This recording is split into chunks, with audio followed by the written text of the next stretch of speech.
Hi, I'm Jerry Furkenstead from Hermes Web, and I want to introduce you to one of our most exciting toys, the toad. Now, the toad is part of life, and anytime you're doing any kind of counseling related to sexuality, you want to be talking about the toad. Simply put, the toad is instinctual sexuality. Instinctual means it doesn't have morals, values. It doesn't have integrity. It just wants to feel good. Doesn't care about pregnancy, doesn't care about commitment, doesn't care about disease. It just wants to feel good. Now, if people understand that, you've sort of got a place to start. And people kind of let their toad hop. They want to release it, free it up. But the thing is, if your toad's going to be successful in the world, it's got to have values. And the toad does not have values, so you got to bring values to it, and that's part of the therapeutic process.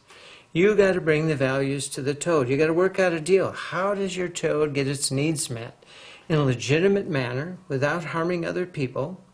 And how do you figure out what those needs are? Because for everyone, they're a little bit different. Some things are included, some aren't. What would make one person happy wouldn't do anything for another. So you really got to get to know your toad, know your toad specs. What is your toad going after? What is it like?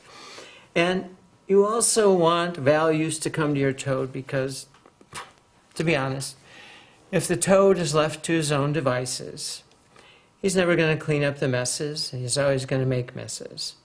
So the toad is a simple way to talk with clients about sexuality, because I think they can all recognize that sexuality is instinctual, and that it takes a special effort to bring morals and values to your sexuality. It isn't just there automatically. Hermes Web brings you the toad. We have a lot more information about that toad, should you be interested in this particular product.